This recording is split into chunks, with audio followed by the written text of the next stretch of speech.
حضرت ابو ہریرہ رضی اللہ عنہ سے روایت ہے، انہوں نے فرمایا، ایک آدمی نبی اکرم صلی اللہ علیہ وسلم کے پاس آیا اور کہنے لگا، اے اللہ کے رسول، کون سے صدقے کا ثواب زیادہ ہے؟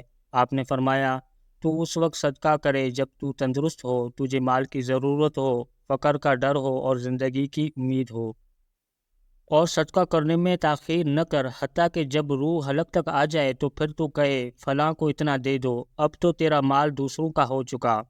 سنن نسائی، حدیث نمبر 3641۔ حضرت عبداللہ بن مسعود رضی اللہ عنہ سے روایت ہے کہ رسول اللہ صلی اللہ علیہ وسلم نے ایک دفعہ فرمایا، تم میں سے کس شخص کو اپنے وارث کا مال اپنے مال سے بڑھ کر پیارا ہے؟ صحابہ نے عرض کیا، اے اللہ کے رسول، ہم میں سے ہر شخص کو اپنا مال ہی وارث کے مال سے زیادہ پیارا ہے۔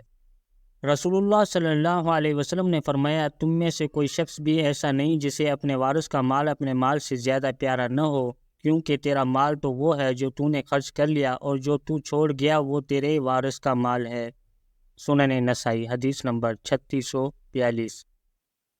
حضرت عبداللہ بن عمر رضی اللہ عنہ سے روایت ہے کہ نبی اکرم صلی اللہ علیہ وسلم نے فرمایا، کسی مسلمان آدمی کے لیے جائز نہیں کہ اس پر 3 راتیں گزریں مگر اس حال میں کہ اس کی وصیت اس کے پاس لکھی ہونی چاہیے۔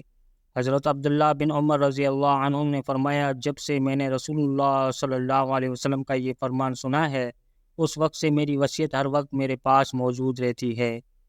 سنن نسائی، حدیث نمبر 3648۔